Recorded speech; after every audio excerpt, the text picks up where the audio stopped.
Good morning, kids. Today we're going to do a little bit of a review of what we learned on yesterday as far as reading to self, and then we're going to work on understanding some of the new words that we were introduced to yesterday in the section on Blackbeard.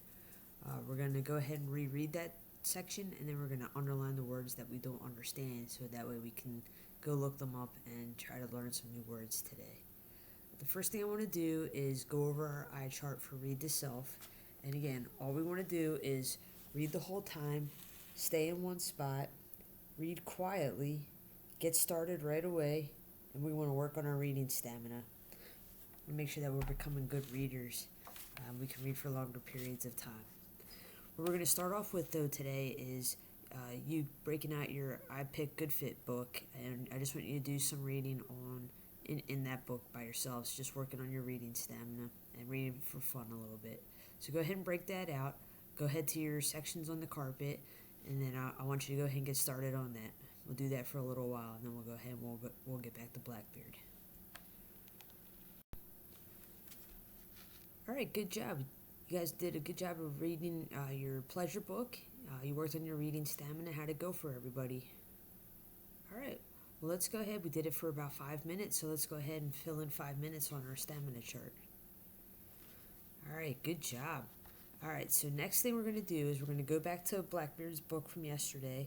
We're going to reread the 2 pages that we read, and I want you to focus on words that you don't understand. So read along with me, and if you don't understand a word that I'm saying, just go ahead and underline it, and then we'll come back to that. All right. So just to review what the pictures look like, you got a picture of Blackbeard right there. His name is Edward Teach. Remember, he's got a long black beard. It's got some braids on it, and it looks like he has smoke coming out from underneath of his pirate hat. He's got some crazy eyes. He looks very angry right there, and there's a big fire behind him. And then you can see in the background that he has a ship, which is called the Queen Anne's Revenge.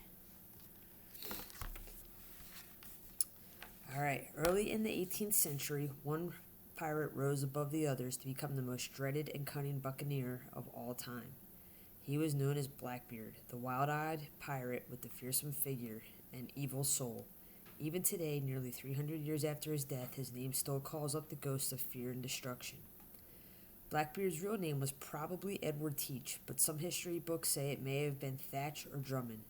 He was born around 1680 in Bristol, England. Little is known of his family or his early life. One clue, however, is the fact that Teach was able to read and write skills more likely found in people of wealth. Teach's education in the art of seamanship began during the War of Spanish Succession, also known as Queen Anne's War, fought from 1701 to 1714, when Teach would have been in his 20s and early 30s. The war pitted England and the Dutch Republic against France and Spain over who would be the next king of Spain. The war was also fought over who would control Spain's lands, including the resource-rich colonies of North America. Teach was a member of the crew of an English ship sailing from ports in the Caribbean island of Jamaica. The captain of his ship had been given a letter of marque. This was an official document from the government of England that granted private armed vessels permission to capture and raid Spanish and French ships. Many countries issued letters of marque to private ships. The licenses were an inexpensive way for governments to boost their own naval forces. Ship captains and their crews who used letters of marque were known as privateers or gentlemen pirates. They could legally attack ships from countries with whom they were at war, sharing the plunder or booty with their governments. The system was ripe with abuse, however. After wartime had passed, many privateers turned to piracy, attacking whatever ships they wished and keeping all the profits. For Edward Teach, his education in seamanship and thievery led him to that exact next step. All right, let's go ahead and stop there, and let's go ahead and take a look at some of the words that we may not understand. All right, how many of you underlined buccaneer? That's a pretty good amount of you. We'll go ahead and we'll define that one later. Let's see, what's another one? How about wealth? That one, I think maybe some of you might know that one. Anybody not know what wealth means? All right, we'll go ahead and underline that one and come back to it. Seamanship is another tough one. Succession, That's a big one. That's probably one that you guys haven't heard of. Let's go ahead and underline that one. And let's see, what else do we have?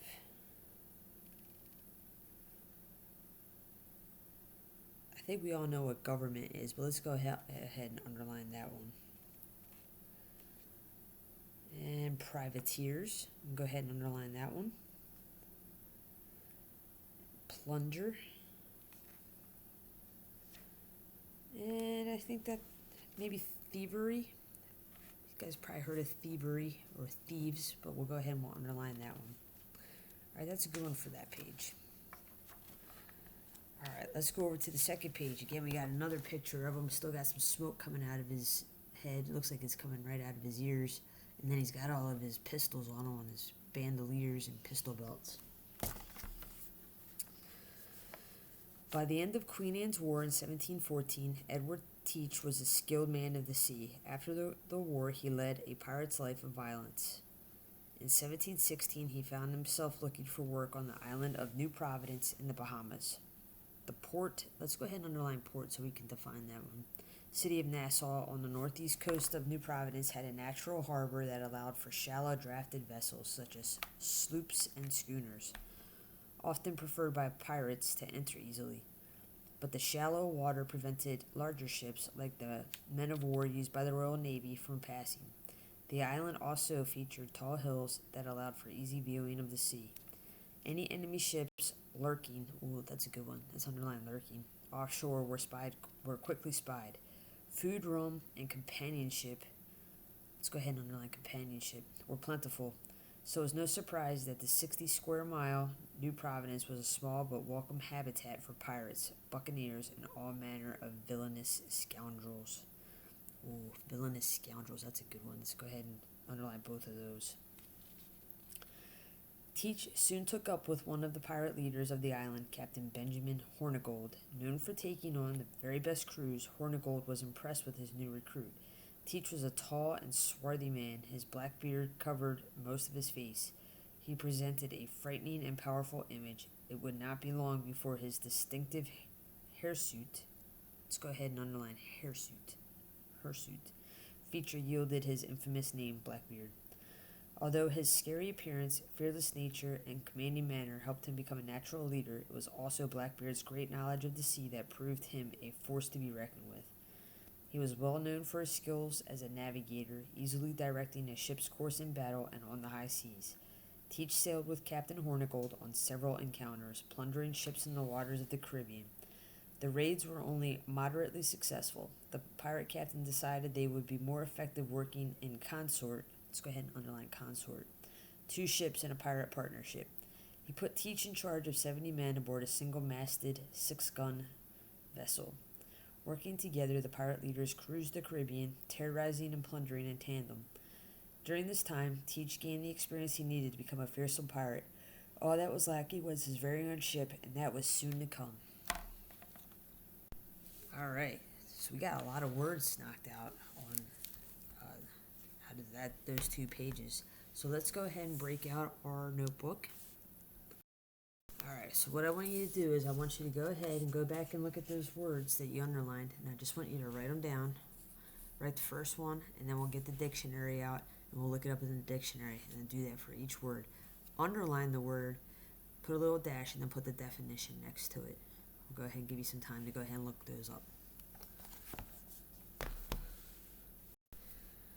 Alright, good job. Now that we have all of our words defined, alright, what we're going to do now is we're going to go ahead and we're going to come over to our chart, and we're going to go ahead and we're going to spell those words out, and then you guys are going to go ahead and tell me what you think those words mean based off what you picked out of the dictionary. So let's start with the first word. And then at that point I would just have them come up and we would write it out on the whiteboard, and then I would have the students tell me what the definition of it is, and doing our word work at that point. Alright kids, now it's time to go ahead. We're going to do read to someone. So what I want you to do is go ahead and pair up in your pairs, and then I want you to do crisscross applesauce. So go ahead and go ahead and sit in cross-legged, and I'll put your elbows on your knees, get into that good listening position, and then I want your partner to go ahead just do some pleasure reading out of their iPick book. All right, we'll do that for a few minutes, and then what I want them to do is go ahead and summarize that back to you and let you know what they think is going on in that book, and then I want you to reverse roles. Then we would do that for a little while, and then that would be it. We'd probably move on to lunch or whatever at that point.